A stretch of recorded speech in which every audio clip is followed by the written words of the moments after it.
মালাকাল মউত মরে চলে যাবে। এরপরে আর কেউ নাই। আল্লাহ রাব্বুল আলামিন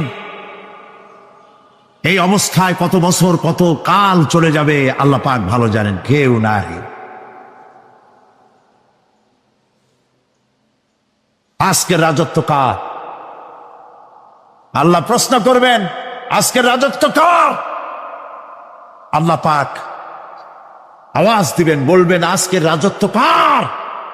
কোন জবাব নাই, আকাশের নাই, জমিনের নাই, আকাশও তো নাই, কারো কোনো জবাব নাই।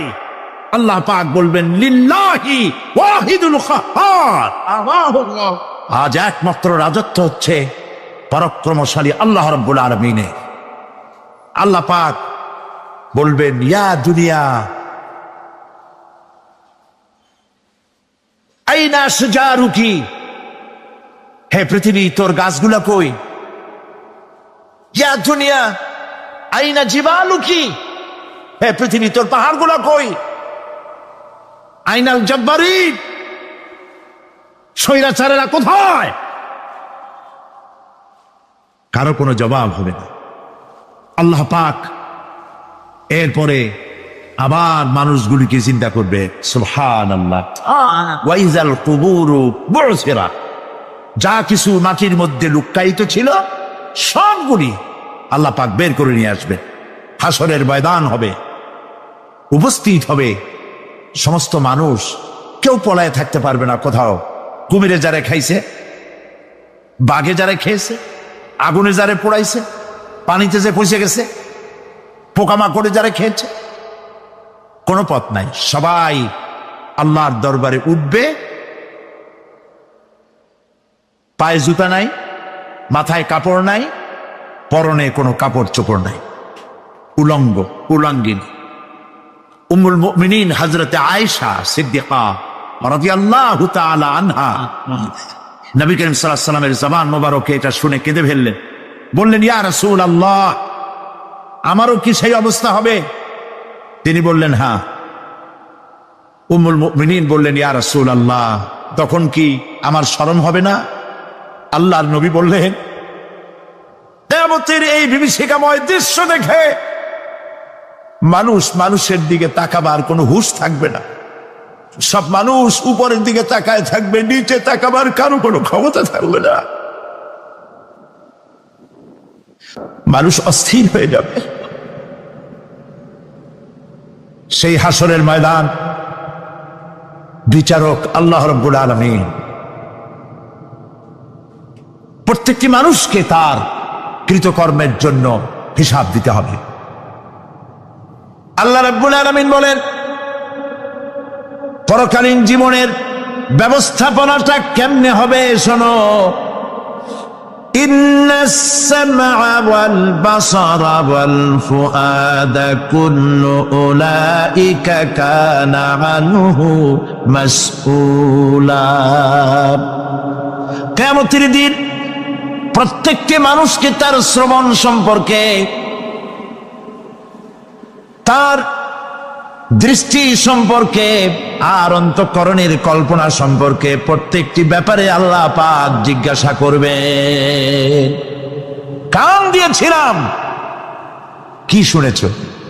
যা শুনছো তা আমল করেছো কিনা? আমার নিষেধ করা জিনিসগুলি শুনছো নাকি? কানের জবাব দিতে হবে।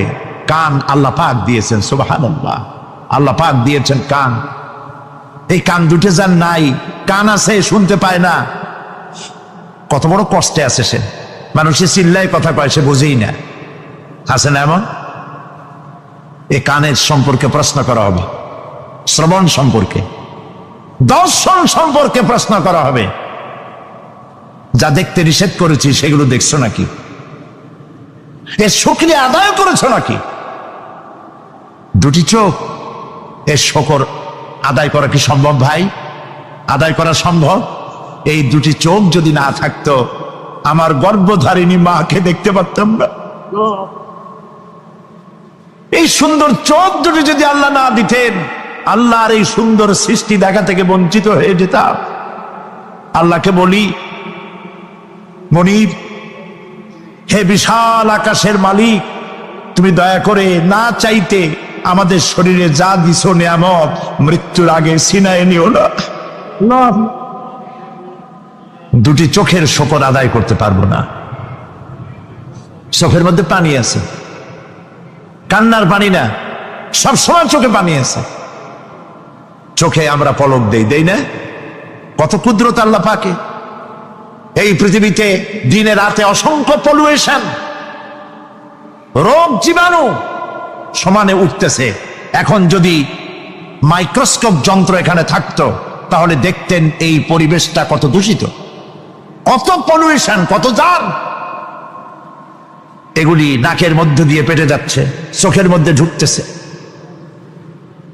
ক্রমাগত চোখের ভিতরে ধুলাবালি ঢুকবে, আর পরিষ্কারের কোনো ব্যবস্থা যদি না করা হয় চোখের দৃষ্টি নষ্ট হয়ে যেতে পারে।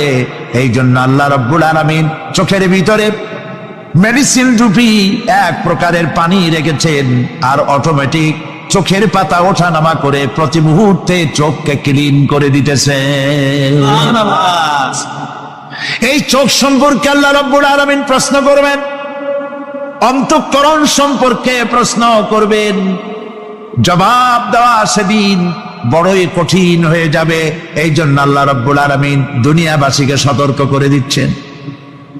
তিনি আরো বলছেন, ওয়ালাকাদ খালাকনাল ইনসানা ওয়া না'লামু মা তুওয়াসবিসু বিহি নাফসু ওয়া নাহনু আকরাবু ইলাইহি মিন হাবলিল ওয়ারিদ। মানুষ সৃষ্টি করেছি আমি, তার অন্তঃকরণে কি চিন্তা হয়, কি কল্পনা হয় তাও জানি। আল্লাহর এক দরবেশ বান্দা এক বট গাছের নিচে বিশ্রাম করতেছিলেন আর সূরা মুলক পড়তেছিলেন। এই আয়াতের কাছে এসেছেন, হাল তারা মিন ফুতুর, দেখতে পাও কোনো ভুল? শুয়ে শুয়ে বলতেছে, আল্লাহ তোমার সৃষ্টি জগতে তো ভুল ধরার কোনো উপায় নাই, কেউ ধরতে পারবে না, তবে আমার চোখে একটা জিনিস বেমানান মনে হয়। ভুল ধরতে কারো ক্ষমতা নেই, একটা জিনিস আমার কাছে বেমানান লাগে। একা একা বলতেছে, সেটা হলো এই, তুমি তাল গাছ বানাইছো যেমন তালও সেই রকম বড়, বেল গাছ যেমন বেলও বড়, নারকেল গাছ যেমন নারকেলটাও বড়, কিন্তু এত বড় বিরাট বট গাছ ফল একেবারে এতটুকু। এইটা একটু বেমানান লাগতেছে। এই চিন্তা করতেছে দরবেশ সাহেব, হঠাৎ করে একটু বাতাস এসে গাছের ডাল আন্দোলিত হয়েছে। একটা আধা পাকা বটের ফল অনেক উঁচু থেকে ছিঁড়ে এসে দরবেশের নাকের উপরে পড়ছে, নাকটা জ্বলে উঠছে। দরবেশ সাহেব বলছে, আস্তাগফিরুল্লাহ, আল্লাহ এটা তো ফল না, এটা আমার চিন্তার জবাব। আমি চিন্তা করতেছি গাছ আনমান ফল হয় নাই, তাল গাছ যেমন ফল যেমন, বট গাছ যেমন ফল যদি ওই আকারে হইতো, ফলটা যে পজিশন নিয়ে আমার নাকে পড়ছে এতে তো আমার নাকও যাইতো মাথাও যাইতো। সুতরাং আল্লাহ রাব্বুল আলামিন তার সৃষ্টি জগৎকে আপন কুদরত দিয়ে সুন্দর করে সৃষ্টি করেছেন। ভাগ্যবান তারা যে আল্লাহকে স্বীকার করে 5 ওয়াক্ত নামাজে আল্লাহকে সেজদা দেয়, সুবহানাল্লাহ। আর শিক্ষক নামের, শিক্ষিত নামের কলঙ্ক ওই সব মুসলমান যারা মুসলমানের ঘরে জন্মগ্রহণ করে নিজেকে নাস্তিক বলে পরিচয় দেয়, নিজেকে যারা বামপন্থী বলে পরিচয় দেয়। মুসলমান তা আবার বামপন্থী, আস্তাগফিরুল্লাহ। কোরআনে কারিমে আল্লাহ তাআলা বলেছেন, আসহাবুল ইয়ামিন আসহাবুশ শিমাল, ডানপন্থী আর বামপন্থী। রাসূলুল্লাহ বলেছেন, বাম হাতে খায় শয়তান, তোমরা বাম হাতে খাবা না। বাম দিকের কামটাই শয়তানের, বাম দিকে কাম কার? জোরে বলেন। এই জন্য রাস্তা দিয়ে হাঁটবেন, ডান দিক দিয়ে হাঁটেন। কিছু খাইবেন, ডান দিক দিয়ে খান। কিছু শুরু করবেন, ডান দিক দিয়ে করেন। মুসলমানের কাজ সব ডান। ডানপন্থীদের নেতা পয়গম্বরেরা সব ডানপন্থীদের নেতৃত্ব দিয়ে আল্লাহ রাব্বুল আলামিন কিয়ামতের দিন ডানপন্থীদের নিয়ে আল্লাহর নবীরা জান্নাতে চলে যাবে। আর বামপন্থীদের নেতা শয়তান, বামপন্থীদেরকে শয়তানের নেতৃত্ব দিয়ে সবগুলিকে জাহান্নামে নিয়ে যাবে। এই জন্য দেখবেন বামপন্থীদের যত নেতা আছে, একটা নেতাও মসজিদে যায় না, নামাজ পড়ে না। প্রিয় ভাই, সব কপাল পোড়া না হলে কোন মুসলমানের সন্তান বামপন্থী আন্দোলন করতে পারে না। হতভাগ্য, নিকৃষ্ট, জঘন্য। আল্লাহ এদেরকে হেদায়েত করুন, বলেন আমিন। জোরে বলেন আমিন। ওরা নামাজে নাই, রোজায় নাই, আল্লাহ নাই, রসুলে নাই, পরকালে নাই, মক্কায় নাই, মদিনায় নাই, ঠিক কিনা? আল্লাহ হেদায়েত নসিব করুন, বলেন আমিন। তাহলে 3টি পুঁজির কথা বলেছিলাম। তার মধ্যে প্রথম পুঁজি হলো আল্লাহর কি বিশ্বাস করতে দেখি? অস্তিত্বকে বিশ্বাস করা। এই অস্তিত্বের উপরে আমি আর আলোচনা করতে চাই না। আমরা বিশ্বাস করি আল্লাহ আছেন, ঠিক না? আচ্ছা, এবার প্রশ্ন করি, আল্লাহ আছেন, কোথায় আছেন? আচ্ছা, বুঝতে পারছি আপনাদের মধ্যে ইখতিলাফ হয়ে গেছে। কেউ বলছেন সব জায়গায়, কেউ বলছেন আরশে, কেউ বলছেন আকাশে। আর যারা বেশি বুদ্ধিমান তারা কোনো জবাব দেন নাই, চিন্তা করছেন কোনটা কইয়ে কোন জ্বালায় পড়ি। আল্লাহ রাব্বুল আলামিন কোথায় আছেন সেই প্রশ্ন আল্লাহ কি করা দরকার? আল্লাহ আপনি কোথায় আছেন, এই প্রশ্ন আমরা করার আগে আল্লাহ রাব্বুল আলামিন কোরআনে কারীমের মধ্যে জবাব দিয়ে দিয়েছেন, আর রাহমানু আলাল আরশি ইস্তাওয়া। সুবহানাল্লাহ। বলে আল্লাহ সব জায়গায় আছেন এ কথা ঠিক নয়। কেন ঠিক নয় সেটাও বুঝায় দেই। সব জায়গা বলতে তার মধ্যে তো টয়লেটও আছে।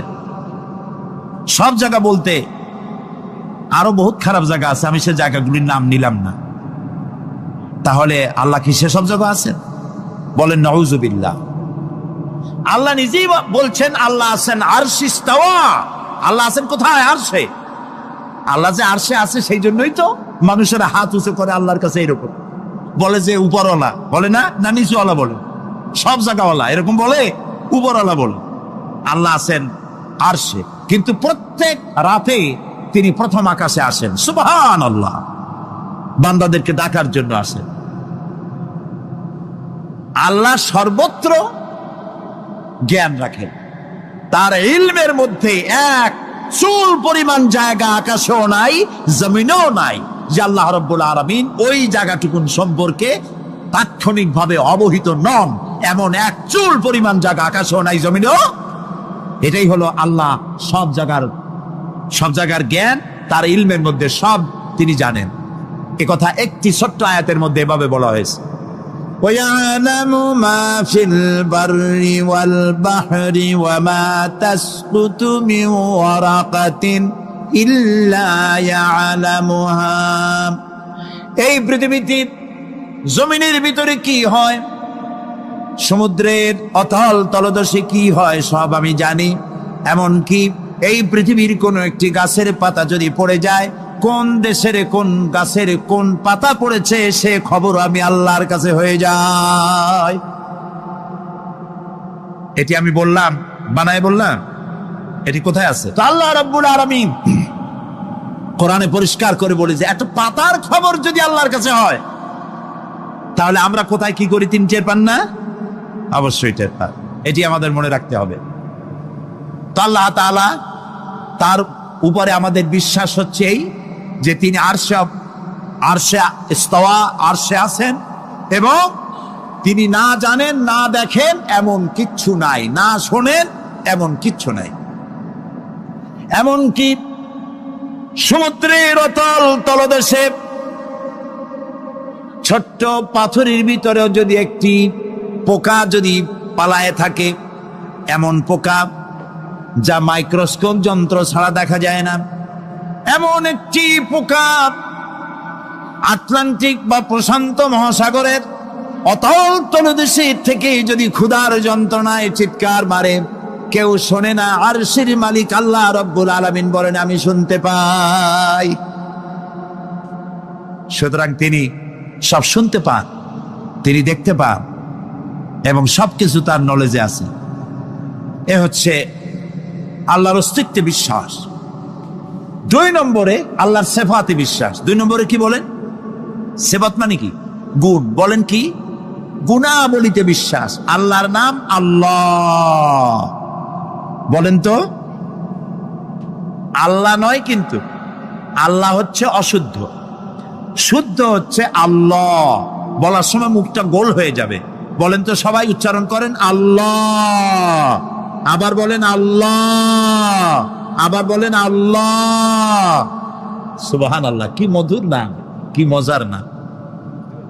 কোন বান্দা যদি অন্তরের অন্তঃস্থল থেকে একবার যদি বলে আল্লাহ, আল্লাহ রাব্বুল আলামিন 70 বার সাড়া দিয়ে জিজ্ঞেস করেন, বান্দা কি চাও আমি শুনছি।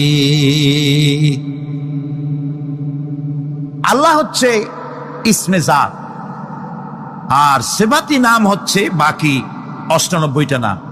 মোট ওয়ালাহুল আসমাউ হুসনা, আল্লাহ তাআলা রয়েছে পবিত্র নাম, অনেক নাম, 99টা নাম। কয়টা নাম? আল্লাহ হচ্ছে ইসমে জাত। এই যে আমরা অনেক সময় খোদা বলি, খোদার কসম, খোদার কিরা, খোদা হাফেজ বলি না আমরা? এই খোদা শব্দ যতটা সম্ভব এই শব্দ উচ্চারণ থেকে বিরত থাকা উচিত, কারণ আল্লাহর 99 নামের মধ্যে খোদা বলে কোনো শব্দ নাই।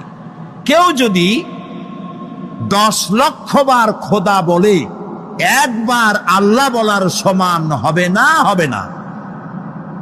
কেমন খোদা বলে আল্লাহ নিজের নামকে পরিচিত করেন নাই। আল্লাহর নাম হচ্ছে আল্লাহ, আল্লাহর নাম কি? আর বাকি হলো গুণবাচক নাম। তিনি রব, তিনি রাজ্জাক, তিনি ওয়াদুদ, তিনি জব্বার, তিনি কাহ্হার, তিনি রহমান, তিনি রহিম। এরকম আছে না নাম? সব গুণবাচক নাম। এই আল্লাহকে বিশ্বাস করতে হবে। 1 নম্বরে তার অস্তিত্ব, তিনি আছেন। 2 নম্বরে গুণ সহকারে বিশ্বাস করতে হবে। আমরা পানিকে বিশ্বাস করি সে চুবাইয়া ডুবাইয়া মারতে পারে, এই হিসাবে বিশ্বাস করি, ঠিক না? আগুনকে বিশ্বাস করি সে পোড়ায় মারতে পারে। সাপকে বিশ্বাস করি সে দংশন করলে আমি মরে যেতে পারি, ঠিক কিনা? এইভাবে প্রত্যেকটা জিনিসের গুণ সহকারে তাকে বিশ্বাস করতে হয়। সেই জন্য আল্লাহকে আল্লাহ আছেন এইটা শেষ কথা নয়, তার গুণ সহকারে তাকে বিশ্বাস করতে হবে। তিনি হচ্ছেন খেতে দেওয়ার মালিক, রাজ্জাক। মানে বলেন তো নামটা কি? রাজ্জাক মানে কি? রিজেক দাতা। কে রিজেক দাতা? এই জন্য রিজেক চাইতে হবে কার কাছে? আল্লাহর কাছে। কোনো অভাব অভিযোগের জন্য আমি কাউকে বলবো না আপনি আমারে খেতে দেন, আল্লাহর কাছে চাইতে হবে। চাইবো কার কাছে? আল্লাহর কাছে। খেতে দেওয়ার মালিক তিনি। আচ্ছা বলেন, এই পৃথিবীর মধ্যে মানুষেরা বেশি না হাতি, ঘোড়া, বাঘ, ভল্লুক, ময়না, টিয়া, মাছ, পাখি, পতঙ্গ, কীট এগুলো বেশি? কোনটা বেশি? আমরা বেশি না ওরা বেশি? ওরা বেশি, ওরা বেশি। এই যে অসংখ্য হাতি আছে পৃথিবীতে, হাতির পেট বড় না আমার পেট বড়? গন্ডারের পেট বড় না আপনার পেট বড়? কুমিরের পেট বড় না আপনার পেট বড়?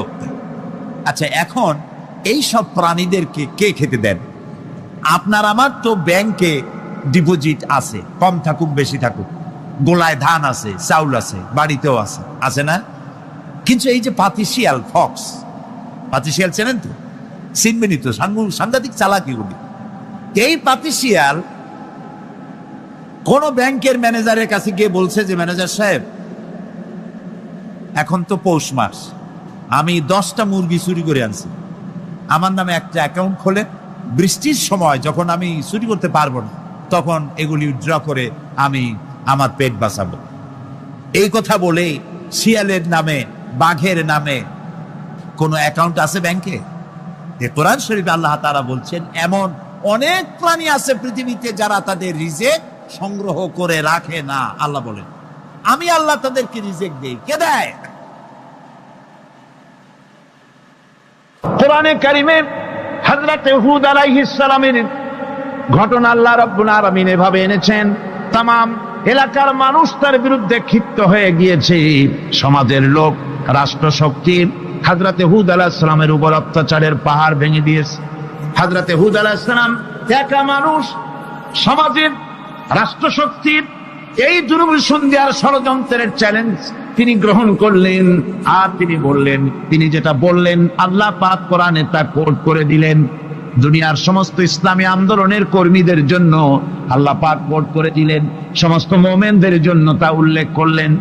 হুদ আলাইহিস সালাম তিনি জাতিকে বললেন, ফাকিদুনি জামিআন তুম্মা লা তুনদিরুন, তোমাদের যত ক্ষমতা আছে সমস্ত ক্ষমতা নিয়ে আমার বিরুদ্ধে তোমরা ষড়যন্ত্র করো, আর আমাকে এতটুকু অবকাশ দিও না। আমি সেই আল্লাহ রাব্বুল আলামিনের উপরে ভরসা করেছি, যার কুদরতি হাতের ভিতরে আমার জান, আর গোটা পৃথিবীর সমস্ত প্রাণীর জান যার কুদরতি হাতের মধ্যে, যার হাতের ভিতরে গোটা পৃথিবীর সমস্ত জান, সে আল্লাহর উপরে ভরসা করেছি। যা খুশি তোমরা আমার বিরুদ্ধে করতে পারো। সুবহানাল্লাহ। এটার নাম হলো ঈমান, এটার নাম সবর, এটার নাম ধৈর্য। এই ধৈর্য আসে ঈমানে কামেল হলে পরে এবং আল্লাহর উপরে পরিপূর্ণ বিশ্বাস হলে পরে। যদি কারো দিনের মধ্যে কথা বিশ্বাস থাকে যে আমার জন্য আল্লাহর পক্ষ থেকে যদি কোনো বুলেট নির্ধারণ করা থাকে, গোটা বিশ্ব যদি আমাকে পাহারা লাগায়, ওই বুলেট থেকে আমাকে বাঁচাইতে পারবে না। আর আমার জন্য যদি একটা বুলেট আল্লাহ কর্তৃক নির্ধারিত থাকে, তাহলে গোটা পৃথিবীর মানুষ চেষ্টা করেও সেই বুলেট থেকে আমাকে রক্ষা করতে পারবে না। হযরত আইয়ুব আলাইহিস সালামের সবরের ঘটনা কোরআনে কারীম তুলে ধরেছে। হযরত আইয়ুব 18টি বছর পর্যন্ত রোগের মধ্যে পড়ে আছেন। এত অসুখ করেছে, এত রোগ, শরীর পচে গিয়েছে, গায়ে পোকা ধরেছে, দুর্গন্ধ হয়ে গিয়েছে, বিবিরা চলে গিয়েছে, ছেলে মেয়ে পাড়ার লোকেরা দূর দূর করে তাড়িয়ে দিয়েছে। এবার জঙ্গলের ভিতরে গিয়ে আশ্রয় নিয়েছেন। এমন অবস্থা হয়েছে, শরীর পচে পচে জিহ্বায় যখন পোকা ধরা শুরু করে দিল, হযরত আইয়ুব আলাইহিস সালাম তখন আল্লাহ রাব্বুল আলামিনের দরবারে এই প্রথমবারের মতো তিনি বললেন, রব্বুল আলামিন, আয় আল্লাহ তাআলা, সমস্ত শরীর জড়জড়া হয়ে গিয়েছে, গায়ে পোকা ধরেছে, আমি কোনো কথা বলি নাই, আমি খামোশ থেকে জিকির আজগার করতেছিলাম। আয় আল্লাহ, এখন দেখি আমার জিহ্বায় পোকা ধরেছে, পোকা ধরা শুরু হয়েছে। আমার জিহ্বাটায় পোকা তুমি দয়া করে দিও না, কারণ আমার জিহ্বায় যদি পোকা হয়ে যায় তাহলে তোমার মতো আল্লাহর জিকির আমি কি দিয়া করব? আমার জিহ্বাটা তুমি দয়া করে ভালো রাখো। কোরআনে কারীম বলছি, ওয়া আইয়ুবা ইয নাদা রাব্বাহু আন্নী মাসসানিয়াদ-দুররু ওয়া আনতা আরহামুর রাহিমিন। স্মরণ করো সেই সময়ের কথা যখন আইয়ুব তার রবকে ডেকে বলেছিল, আমি অসুস্থ আর তুমি তো রহমান রহিম, দয়াময়। ভাষাটা দেখেন কি সুন্দর। এর থেকে কি আল্লাহর আর কিছু বলা লাগে? আল্লাহ পাকের কাছে তিনি বলতেছেন, আল্লাহ আমি তো অসুস্থ, আমি তো অসুখ করেছে আমার, আর তুমি তো দয়াময় রহমান রহিম। এক অন্ধ, ঈদের দিন কত অন্ধই তো আছে খয়রাত করার জন্য, ভিক্ষা করার জন্য, চতুর্দিকে ভিক্ষা করতেছে অন্ধরা। এক অন্ধ ঈদের গেটের কাছে দাঁড়ায় বলতেছে, ভাইরা আজ হচ্ছে ঈদের দিন আর আমি কিছু দেখতে পাচ্ছি না। তে বেশি পয়সা পাইল, মানুষের দিন তার প্রতি আকৃষ্ট হয়ে গেছে। আরে কি কথা, আজ ঈদের দিন, সকলে আনন্দ করছে আর আমি কিছুই দেখতে পাচ্ছি না। সে কিন্তু কিছু চায় নাই। ভাষার ভিতরে, কথা বলার ভিতরে এ ধরনের টেকনিক আছে। হযরত আইয়ুব আলাইহিস সালাম বললেন না যে আল্লাহ আমারে মাফ করে দাও, কষ্টের মধ্যে আছি। তিনি শুধু বলেছেন, রব্বুল আলামিন, আমি অসুস্থ হয়ে পড়েছি, আমার অসুখ করেছে, আর তোমার নাম রহমান রহিম। এতটুকু কথা বলেছেন। আল্লাহ রাব্বুল আলামিনের দরজায়, তার দরবারে আইয়ুব আলাইহিস সালামের ডাক চলে গেছে। যায় নাই? কোন অসুবিধা আছে নাকি? কোন অসুবিধা নাই। পানির তলা দিয়া যদি কেউ ডাক দেয়, পাহাড়ের ভিতরে বসে যদি কেউ ডাক দেয়, আল্লাহ রাব্বুল আলামিন তা শুনতে পান। ইউনূস আলাইহিস সালাম মাছের পেটে বসে চিৎকার মেরেছিলেন, লা ইলাহা ইল্লা আনতা সুবহানাকা ইন্নী কুনতু মিনাজ জালিমিন। আমি তোমার পবিত্রতা ঘোষণা করছি, আমি তো জালিমদের অন্তর্ভুক্ত হয়ে গেছি। বাস এতটুকুন কথাই বলেছেন। আল্লাহ পাক বলছেন, ইউনূসের ডাক তো কেউ শোনে নাই, পানির মধ্যে কেউ শোনে নাই, জমিনের কেউ শোনে নাই, মহাশূন্যের কেউ শোনে নাই, কিন্তু মাছের পেটের ভেতরে থেকে গভীর অতল দরিয়ার তলদেশ থেকে মাছের পেটের ভিতরে বসে আমার ইউনুস যে ডাক দিল, ওই ডাক আমি আরশের মালিক আমি শুনতে পেয়েছি, আর সঙ্গে সঙ্গে জবাব দিয়েছি, ডাকের সাড়া দিলাম, বিপদ দিয়া বাঁচায় দিলাম।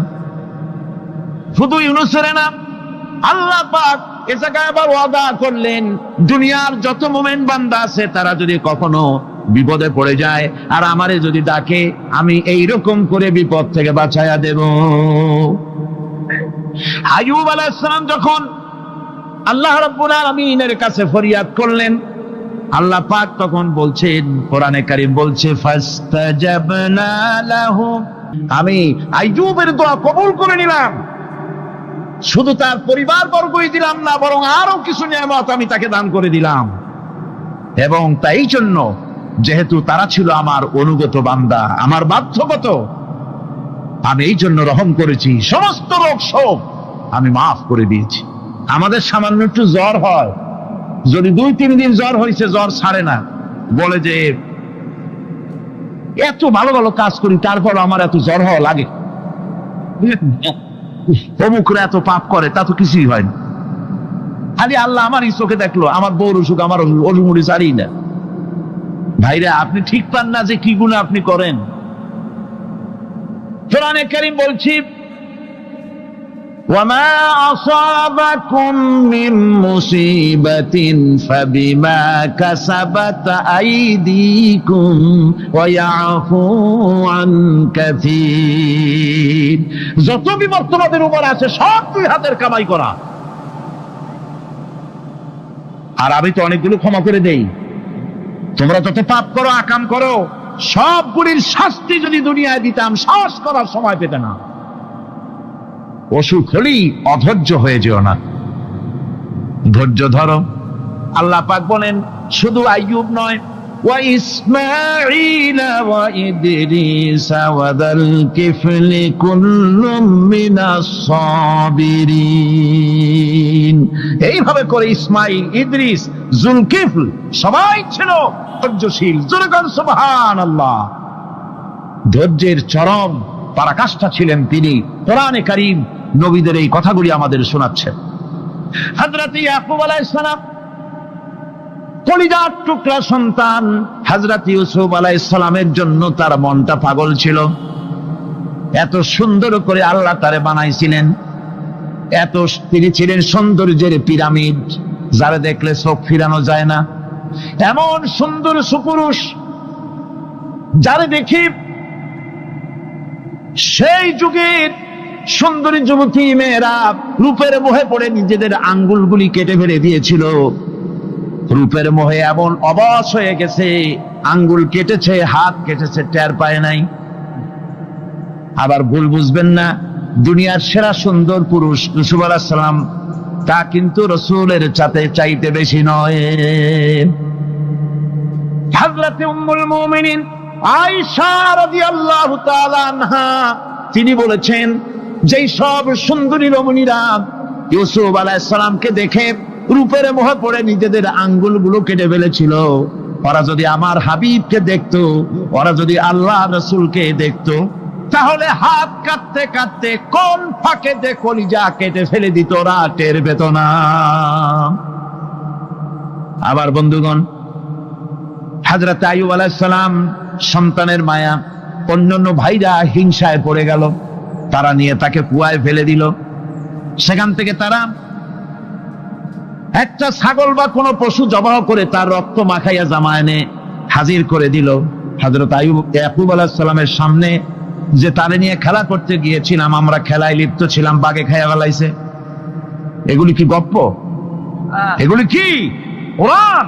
আল্লাহ পাক শোনাচ্ছেন, বিশ্ববাসীকে শোনাইছেন।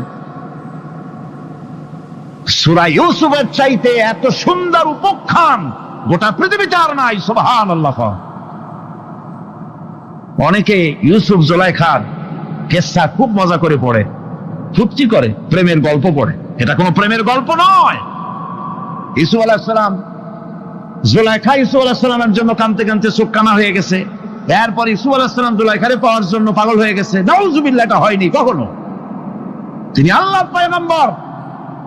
আর আল্লাহ কেমনে তারে বাঁচিয়েছেন?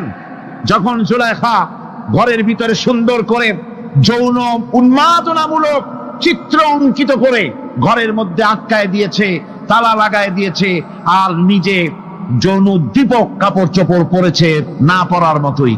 সে যুগের সুন্দরী মেয়ে জুলাইখা।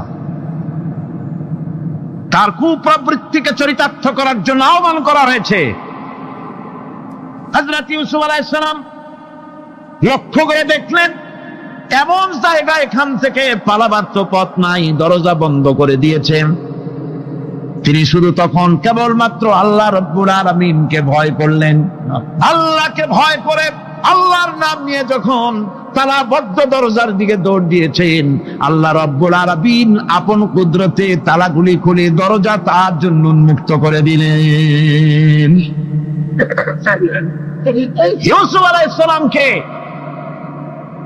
ফালাই দিয়ে এভাবে করে কাপড় এনে দিল তার সামনে, রক্তমাখা কাপড় পেয়ে হযরত ইয়াকুব আলাইহিস সালাম সন্তানদের মুখে কাহিনী শুনে তিনি কি বললেন? কোরআনে কারীম তা কোট করেছে। তিনি চিক দিলেন না, ফাল দিলেন না, ফিট হয়ে পড়লেন না। তিনি বললেন, কলিজার টুকরা সন্তান তার মরার খবর শুনেছেন। তিনি বললেন কি? ফাসাবরুন জামিলুন ওয়াল্লাহুল মুস্তাআনু আলা মা তাসিফুন। আমি উত্তম সবর অবলম্বন করব। তোমরা যে কাহিনী রচনা করেছো এর বেলায় আমি আল্লাহর কাছে সাহায্য চাই। আমি উত্তম সবর অবলম্বন করব। আমার ভাইয়েরা, 11 ভাই মনে করেছিল ইউসুফ আলাইহিস সালামকে মরণ কুয়ায় ফালাই দিছি। তারা তো ঠিক পায় নাই এটা মরণ কুয়া না, এটা হচ্ছে একটা সুড়ঙ্গ, যাকে ইংরেজিতে বলে টানেল। এটা এমন একটা সুড়ঙ্গ, ওরা মনে করেছে মরণ কুয়া। কিন্তু আল্লাহ রাব্বুল আলামিন এই কুয়াতে এমন বানালেন, ওরা একদিকে ফালাই দিল মরণ কুয়ায়, এ কুয়ার আর এক মুখ দিয়া আল্লাহ রাব্বুল আলামিন ইউসুফ আলাইহিস সালামকে নিয়ে মিশরের সিংহাসনে বসায়া দিলেন। এটা মরণ কুয়া নয়, এটা রাজ সিংহাসনে বসার সুড়ঙ্গ পথ। ইউসুফ আলাইহিস সালাম আজ প্রেসিডেন্ট, সুবহানাল্লাহ, প্রেসিডেন্ট হয়ে বসে আছেন। ওদিকে কেনানে অভাব লেগে গেছে, সেখানকার মানুষেরা সাহায্য নিতে এসেছে। ওই 11 ভাইও আসছে। হযরত ইউসুফ আলাইহিস সালাম দেখেই চিনে ফেলেছে। ওরা কিন্তু তখনও ঠিক পায় নাই। হযরত ইউসুফ আলাইহিস সালাম চিনে ফেলেছেন। এখন কি করা উচিত? সবগুলোকে ঠ্যাং উপরের দিকে উঠাইয়া তারপরে সমানে ধোলাই দেওয়াই তো স্বাভাবিক ছিল, আমাদের মতো মানুষ হইলে, ঠিক কিনা? ঠিক তো বলবেনি, অভ্যাস তো এটাই। হযরত ইউসুফ আলাইহিস সালাম তাদের সামনে পরিচয় দিলেন। তারা যখন বুঝতে পারল, লজ্জায় তাদের মাথা হেট হয়ে গেল। হযরত তার এক তো লজ্জা, আর 2 নম্বরের ভয়, জান নিয়া কেনানে কেউ ফিরে যাইতে পারবো না। এখন অবস্থা হয়েছে যে জীবনই যায় নাকি এখানে। হযরত ইউসুফ আলাইহিস সালাম ভাইদের এই করুণ দুরবস্থা বুঝতে পারলেন। বুঝে চরম ধৈর্য ধরে তিনি কি বললেন? তিনি বললেন, লা তাসরিবা আলাইকুমুল ইয়াউম। ও ভাইরা, তোমাদের বিরুদ্ধে আমার কোনো পাপ নাই, দুঃখ নাই, বিদ্বেষ নাই, হিংসা নাই, আল্লাহর রাস্তায় মাফ করে দিলাম। আল্লাহু আকবার, সুবহানাল্লাহ। এর নাম পয়গম্বর। এর নাম কি? পয়গম্বর। কিসের লেনিন, কিসের মার্কস? জওয়ানেরা, ভুল পথে মানুষ চলেছিল। আলহামদুলিল্লাহ, আল্লাহ এগুলারে ডাস্টবিনে ফালাই দিছে। কারণ আলহামদুলিল্লাহ, আলহামদুলিল্লাহ। পয়গম্বর কারে বলে? কারে বলে পয়গম্বর? কি চরিত্র! রাসূল করিম সাল্লাল্লাহু আলাইহি ওয়াসাল্লাম তাকে একজন সাহাবী বলছিলেন, হুজুর বলছেন এই কামটা করলা না কেন? সাহাবী বললেন, হুজুর আপনি যদি চোখের ইশারায় বলতেন, মুখ দিয়ে না কইয়া, তাও তো আমি কামটা করে ফেলতাম, আমি তো বুঝি নাই। হুজুর বললেন, চোখের ঠারে ঠারে কাজ করা নবুয়তের শান নয়।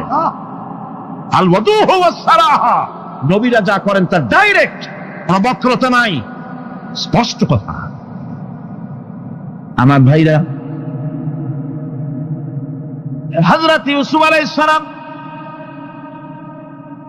বিনিয়ামিনকে কাছে নিয়ে পরিচয় দিলেন তার ভাইদের সামনে।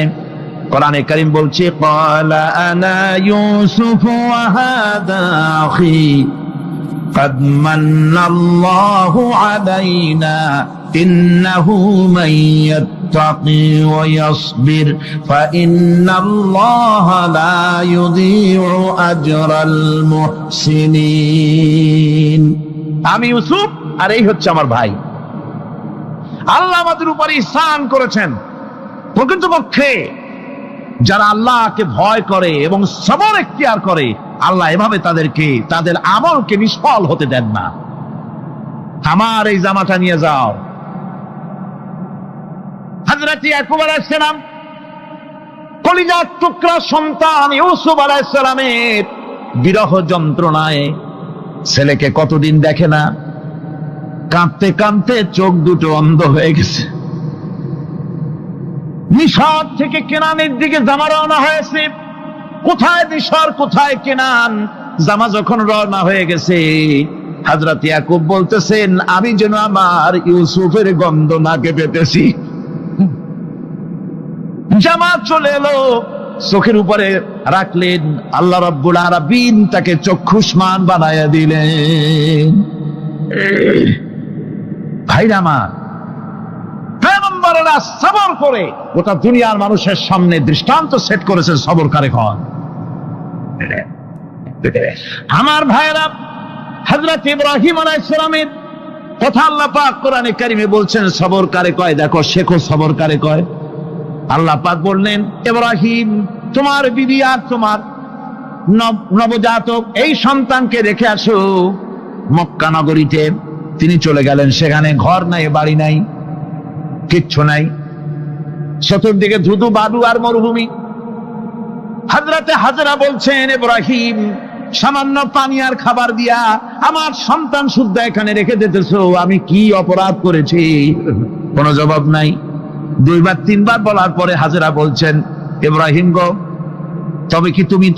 তবে কি আমার আল্লাহর হুকুম মতো আমারে রেখে যাচ্ছ নাকি? হযরত ইব্রাহিম আকাশের দিকে আঙ্গুল উঁচু করলেন। কথা বলবেন, বাক শক্তি বেরোচ্ছে না। 80 বছর বয়সের সময় একটা বাচ্চা আল্লাহ তারে দিচ্ছেন। আর এমন বাচ্চা, পয়গম্বরের ছেলে, কি সুন্দর চেহারা, মরুভূমির উপরে ফালাই দিয়ে রওনা হয়ে যাচ্ছেন। মুখ দিয়া কথা সরছে না, আকাশের দিকে দেখালেন।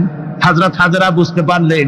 হযরত হাজরা বলেন, ইব্রাহিম কোনো চিন্তা নাই, নিশ্চিন্ত মনে বাড়ি ফিরে যাও। আমি আমার আল্লাহর উপরে এতটা ভরসা করে আল্লাহর হুকুমে যদি আমার এখানে রেখে যেয়ে থাকো, ওই আল্লাহ পাক আমাকে আর আমার কলিজার টুকরা ইসমাইলকে পানিতে আর খাবারে মারবেন না, অবশ্যই তিনি ব্যবস্থা করবেন। ব্যবস্থা হয়ে গেল। হযরত ইসমাইল বড় হয়ে গেলেন। আল্লাহ পাক অর্ডার করলেন, জবাহ করো ছেলেকে। হযরত ইব্রাহিম আলাইহিস সালাম যখন জবাহের প্রস্তাব করলেন, হযরত ইসমাইল তা আপত্তি করতেন, বাবাজি আমার মায়ের আর আমাকে বাচ্চা অবস্থায় ফেলে গেলেন, খাবার দেন নাই, পরার দেন নাই, বছরের পর বছর আমাদের এখানে কাটলো, দেখতেও আসেন নাই, আজ আসছেন জবাহ দিতে। এটা কেমন কথা? কি ধরনের বাপ আপনি? এরকম বলছে নাকি? এরকম বলছে।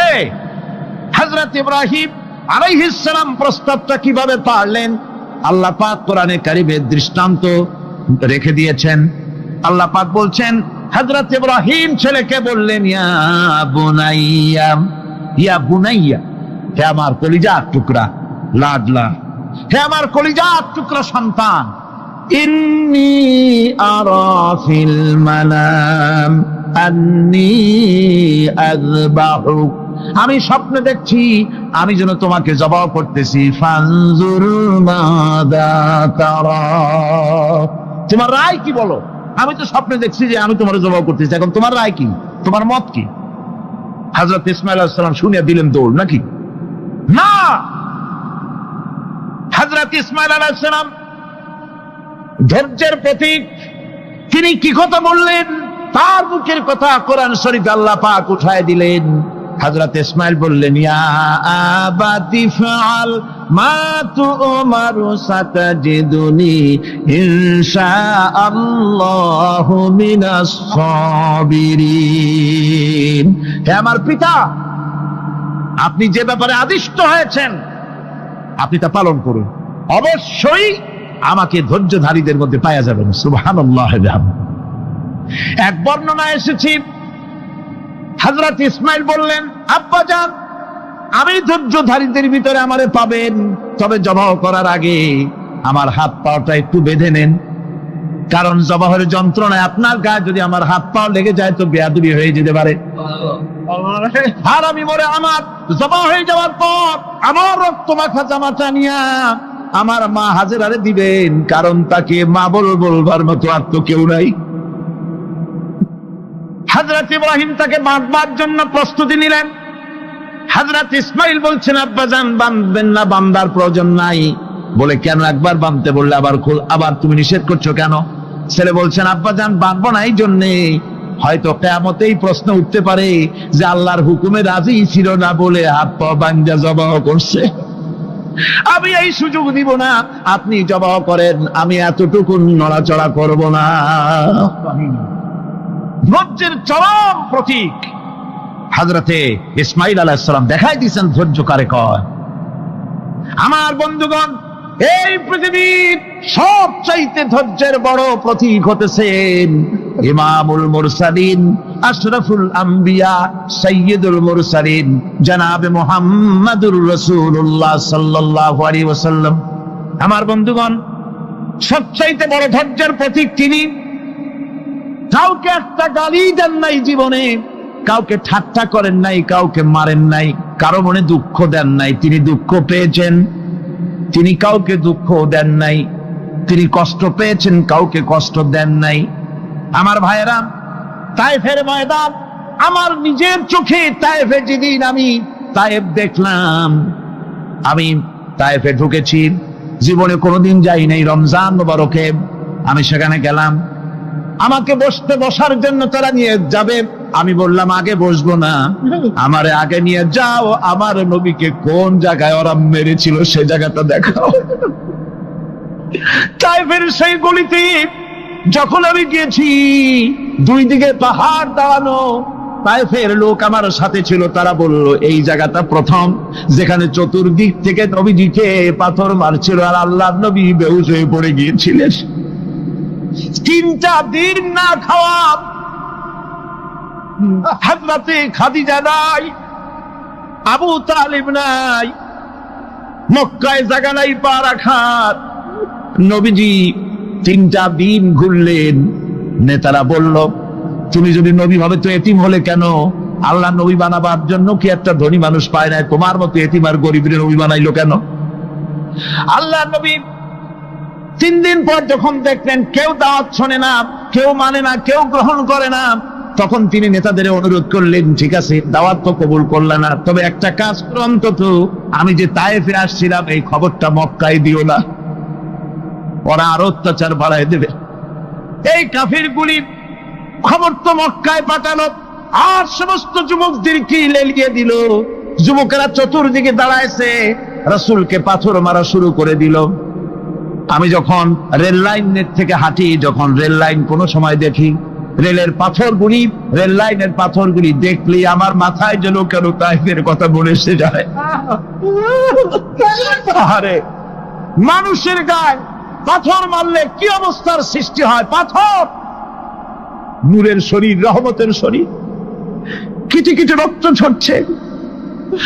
নবীজিকে জোর করে উঠাইয়া জবরদস্তি করে হাঁটার জন্য তারা ধাক্কা মারতেছে। আবার কিছুদিন গিয়ে নবীজি আবার বেহুশ হয়ে পড়েছেন, এইখান থেকে আবার উঠাইছে, আবার ধাক্কা মারতেছে। 3 নম্বরের আর একটা জায়গা আছে যেখানে ভাঙ্গা একটা মসজিদ। তায়েফের লোকেরা আমাকে বলল, এই জায়গাটা হলো শেষ জায়গা যেখানে রাসূল করিম 3য়-বারের মতো বেহুশ হয়েছিলেন, এখানেই হুজুরের রক্ত ঝরেছে বেশি। 2 রাকাত নামাজ পড়লাম, সিজদায় পড়ে এমন কান্না কাঁদলাম আল্লাহর কাছে। নবীজি যখন হুঁশ এসেছে, হযরতে জিবরাইল বলেন, ইয়া রাসূলুল্লাহ, আপনার এই কষ্ট দেখে ফেরেশতারা কাঁদতেছে, আপনি অনুমতি দিয়ে দেন এই দুই পাহাড়কে মিলাইয়া সমস্ত তায়েফবাসী কাফেরগুলি মাটির সাথে মিশাইয়া দেই। নবীজি বললেন, জিবরাইল, আমি যদি হুকুম করি আর আমার হুকুম মতো যদি এই কাম করো, একটা কাফেরও যদি না বাঁচে তাহলে কার মুখে পৌঁছাবো লা ইলাহা ইল্লাল্লাহু মুহাম্মাদুর রাসূলুল্লাহ। আমার ভাইরা, হযরত সাল্লাল্লাহু আলাইহি ওয়াসাল্লাম উঠে বসলেন। এমন সময় হযরতে যায়েদ শরীরের রক্তগুলি মুছে দিতেছেন। হযরত সাল্লাল্লাহু আলাইহি ওয়াসাল্লাম বসে দুইখানা হাত উত্তোলন করলেন। নবীজির চোখ থেকে পানি গড়ায় পড়তেছে। আরে কেউ নাই, আল্লাহ ছাড়া কেউ নাই সাহায্য করার। নবীজি হাত তুলে মোনাজাত করতেছেন, চোখ দিয়া পানি পড়ে দাড়ি ভিজে পড়তেছে, গায়ে দিয়া রক্ত ঝরতেছে। নবীজি কি দোয়াটা করলেন? বদদোয়া করলেন না, গজব দিতে বললেন না। নবীজি দোয়া করলেন, রব্বুল আলামিন, এই তায়েফের লোকেরা আজকে আমার সাথে যে ব্যবহারটা করেছে, ওরা বোঝে নাই যে আমি তোমার নবী, ওরা বোঝে নাই যে আমি তোমার রাসূল, না বুঝে আমার উপরে যে অত্যাচারটা করলো, আল্লাহ তুমি এই জন্য রাগ করে এই তায়েফে তুমি গজব দিও না। আল্লাহ পাক পরবর্তী সময় হুজুরকে স্মরণ করাই দিলেন, ওয়ামা আরসালনাকা ইল্লা রাহমাতাল লিল আলামিন। ও নবী, আপনি হচ্ছেন আমার সমস্ত সৃষ্টি জগতের জন্য, আপনি আমার রহমত, আমার গোটা বিশ্বের জন্য আপনার, আমার সৃষ্টি জগতের জন্য আপনি আমার করুণা। একটা লোক রাসূলের এই কষ্ট দেখে বাগান থেকে এক গ্লাস আঙ্গুরের শরবত এনে হাজির করেছে। এত কষ্টের পর 3 দিনের না খাওয়া আঙ্গুরের একটা শরবত পাইয়া হুজুর খুব খুশি হলেন। শরবত গ্লাস পান করে হুজুর বলছেন, তোমার নাম না আত্তাস? তিনি বলছেন, হ্যাঁ হুজুর, আমার নাম আত্তাস। তোমার বাড়ি না ইউনূস আলাইহিস সালামের গ্রামে? বলে, হ্যাঁ, আমার বাড়ি সেই গ্রামে। তা আপনি কি করে জানলেন আমার নাম আত্তাস আর আমার বাড়ি ইউনূস আলাইহিস সালামের গ্রামে? আপনি জানলেন কি করে? হুজুর বললেন, আমি নবী, হযরত ইউনূস নবী, একজন নবীর খবর আর একজন নবীর কাছে থাকে। রাসূল করিম সাল্লাল্লাহু আলাইহি ওয়াসাল্লাম সবর ইখতিয়ার করেছিলেন, ধৈর্য অবলম্বন করেছিলেন, আর আল্লাহ পাক তাকে নির্দেশ করেছেন, সবর করো। ওয়াত্তাবি' মা ইউহা ইলাইকা ওয়াসবির হাত্তা ইয়াহকুম আল্লাহ। তুমি কেবল সেই জিনিসের অনুসরণ করো যা আমি তোমার প্রতি অবতীর্ণ করেছি।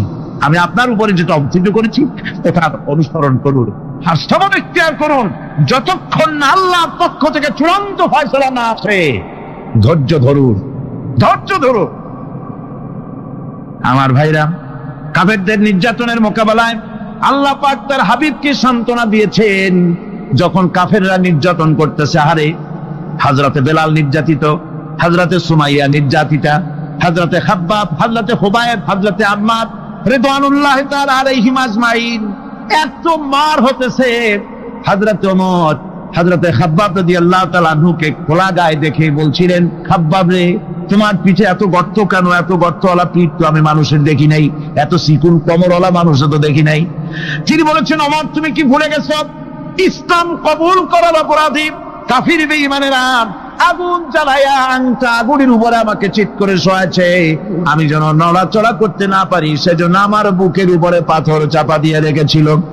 গায়ের চর্বি আর রক্ত গলে গলে পড়ে আগুন নিবেছে, আর আগুন গোশত পুড়ে যে পিঠের মধ্যে প্রবেশ করেছিল আজও পর্যন্ত পিঠের সেই গর্ত সেরে যায় নাই। এভাবে অত্যাচার হচ্ছিল সাহাবীদের উপর। আল্লাহ রাব্বুল আলামিন তার হাবিবকে সান্ত্বনা দিলেন, ওয়াসবির ওয়ামা সাবরুকা ইল্লা বিল্লাহি ওয়ালা তাহজান আলাইহিম ওয়ালা তাকু ফি গায়তিম মিম্মা ইয়ামকুরুন। হে রাসূল, সবরের সাথে কাজ করতে থাকুন।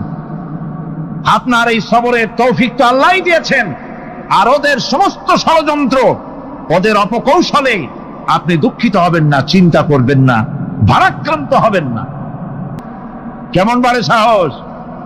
আরে কোন মন্ত্রী ছাতা মাতা না, কোন প্রেসিডেন্ট রাজা বাদশা না, আকাশ আর জমিনের মালিক আমার আল্লাহ রাব্বুল আলামিন বলছেন, হাবিব কোন চিন্তা নাই, আপনি আমার চোখের সামনে। ওরা চায় আপনাকে দুনিয়া থেকে মিটাই দিতে, আর আমি চাই ওয়ারাফানা লাকা যিকরাক, আপনার প্রশংসা তো হবে গোটা বিশ্ব জুড়ে, সর্বত্র ছড়িয়ে যাবে আপনার নাম। সুবহানাল্লাহ বিহামদিহি। আল্লাহ পাক অন্যত্র বলেছেন, ওয়ালাকাদ কুযযিবাত রুসুলুম মিন ক্বাবলিকা ফাসাবারু আলা মা কুযযিবু ওয়া উযু হাত্তা আতাহুম নাসরুনা। হে মুহাম্মদ সাল্লাল্লাহু আলাইহি ওয়াসাল্লাম, আপনার পূর্বে অসংখ্য নবী রাসূল এই পৃথিবীতে আসছে এবং জুলুম আর নির্যাতনের শিকার তারা হয়েছেন। অবশেষে তাদের প্রতি আল্লাহর সাহায্য এসেছে। সুতরাং আপনাকেও ধৈর্য ধারণ করতে হবে, ধৈর্য ছাড়া কোনো পথ নাই। ধৈর্য আপনাকে ধারণ করতেই হবে, আর এই ধৈর্য ধারণ করলে পরে আল্লাহর চূড়ান্ত ফয়সালা আসবে, তখন আল্লাহ পাক মেহেরবানি করবেন। আমার ভাইরা, এই ধৈর্য পৃথিবীর সমস্ত পয়গম্বরেরা ধৈর্য অবলম্বন করেছেন, কখনো অধৈর্য হন নাই। দিন কায়েমের সংগ্রামে নবী রাসূলগণ দারুণ ভাবে সবর ইখতিয়ার করেছেন। বৃদ্ধবাদীদের সকল রকমের নির্যাতন, অপকৌশল, ষড়যন্ত্র, এই সব কিছু মোকাবেলা করেছেন ধৈর্যের নীতি অবলম্বন করি। কখনো ধৈর্যচ্যুতি তাদের মধ্যে ঘটেনি, বরং আল্লাহ রাব্বুল আলামিন তাদের প্রতি সন্তুষ্ট হয়েছেন। যারা এই ধৈর্য ধরেছে তাদের উপরে সন্তুষ্ট হয়ে আল্লাহ রাব্বুল আলামিন বলেছেন, ওয়া কাআইয়্যিম মিন নাবিয়্যিন কাতালা মাআহু রিব্বিয়ুনা কাসীর। এর আগে অনেক নবী এসেছিলেন যাদের সাথে বহু আল্লাহওয়ালা লোক লড়াই করেছেন। فما وهنوا لما أصابهم في سبيل الله وما ضعفوا وما استكانوا। আল্লাহর পথে তাদের উপর যত বিপদ এসেছিল তারা হতাশ হয়ে পড়েন নাই, দুর্বলতা দেখাননি, বাতিলের সামনে মাথাও নত করেন। ওয়াল্লাহু ইউহিব্বুস সাবিরিন। আর আল্লাহ পাক ধৈর্যশীল যারা, তাদেরকে আল্লাহ পাক ভালোবাসেন। আমার ভাইরা, ধৈর্যের পরিচয় রাসূল করিম সাল্লাল্লাহু আলাইহি ওয়াসাল্লাম উহুদের ময়দানে যখন আক্রান্ত হয়ে গেলেন, চতুর্দিকে কাফেররা ঘিরে ধরেছে, বাঁচার কোনো পথ নাই। সাহাবায়ে কেরাম রাসূলকে পাহারা দিলেন। যারা রাসূলকে পাহারা দিতে দাঁড়াইছেন, জীবন দিয়া পাহারা দিতে দাঁড়ায় গেছে, রাসূলের দিকে মুখ দিয়া, পিঠটা বাইরের দিকে দিয়ে রাসূলকে পাহারা দেওয়া শুরু করেছেন। হুজুরকে পাহারা দিতে যারা দাঁড়িয়েছিলেন, কাফের কর্তৃক নিক্ষিপ্ত কি তীরগুলি এসে যখন বিঁধতেছিল, শুধু একজন সাহাবী হযরত তালহার পিঠের ভিতরে রাসূলকে হেফাজতের জন্য 80টা তীর একজনের পিঠের মধ্যে দিয়ে ঢুকেছে। এক অসতর্ক মুহূর্তে নবীজির জানবা মুবারক শহীদ হয়ে গেল, শিরস্থান ভেঙে গেল, লোহার কড়া প্রবিষ্ট হয়ে গেল কপালের ভিতরে। হুজুর মাথা ঘুরে পড়ে গেলেন। হযরত আবু উবাইদা রাদিয়াল্লাহু তাআলা আনহু হুজুরের মস্তক মুবারককে কোলে করে নিয়ে, তারপরে বহু কষ্ট করে মাথা থেকে লোহার কড়া বের করলেন। এবার ওই কড়ার ছিদ্র দিয়ে রক্ত আসতেছে, মুখ দিয়ে রক্ত পড়তেছে, দাড়ি ভিজে যাচ্ছে।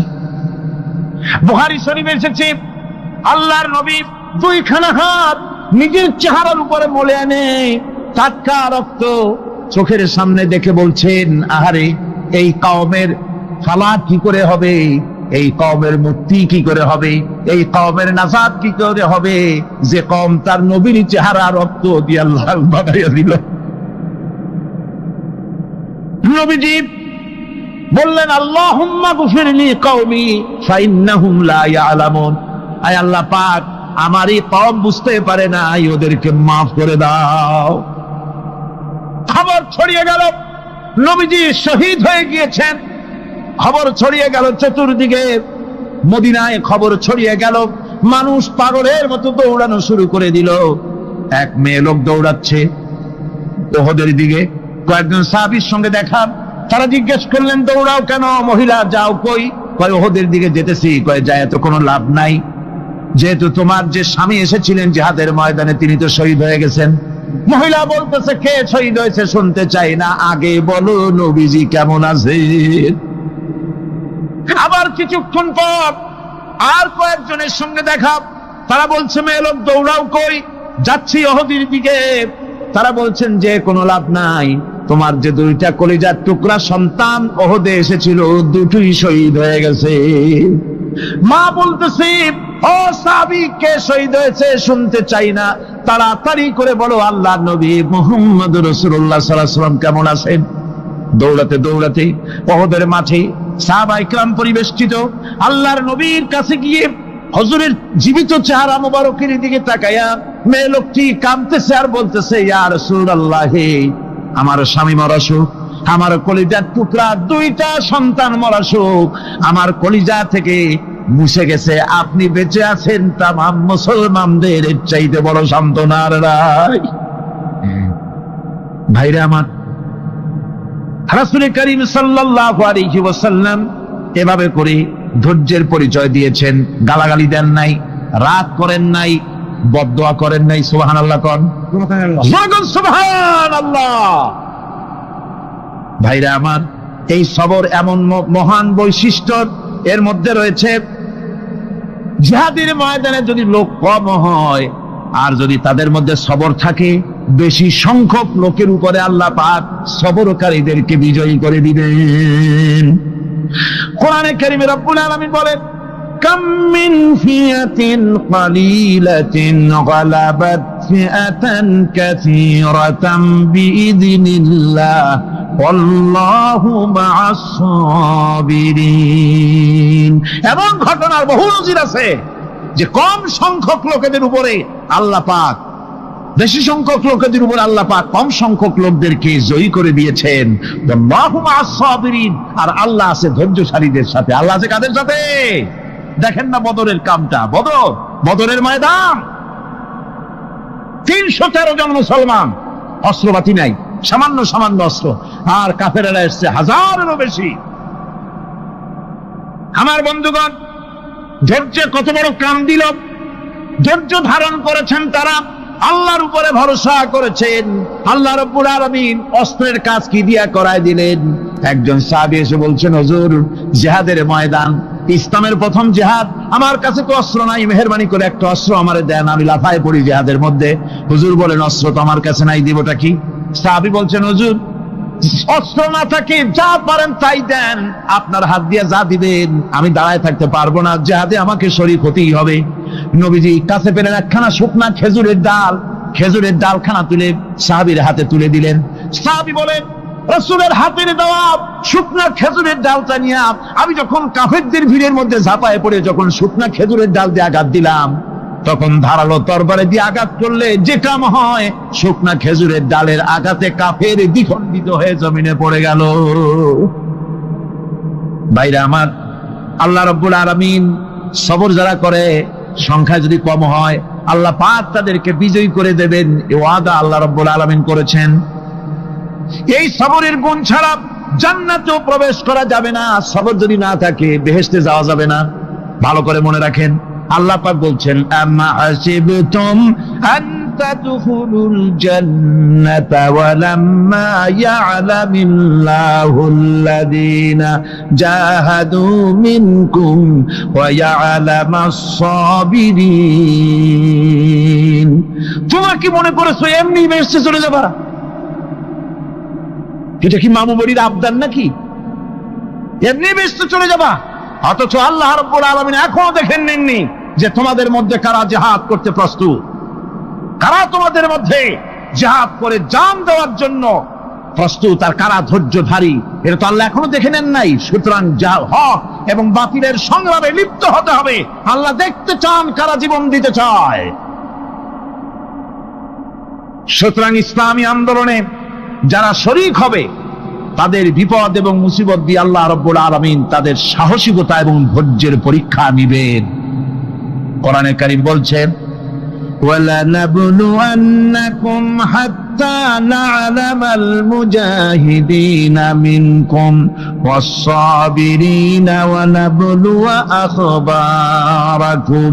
অবশ্যই আমি তোমাদেরকে পরীক্ষার সম্মুখীন করব, আর তোমাদের মধ্যে সত্যিকার মুজাহিদ দৃঢ়তা অবলম্বনকারী কারা আমি তা দেখব। এটা যেন আমি দেখে নিতে পারি, সেই জন্য আমি বিপদ এবং মুসিবতের মধ্যে তোমাদের ফেলবো। ধৈর্যধারীদের উপরে আমার রহমত অবশ্যই থাকবে।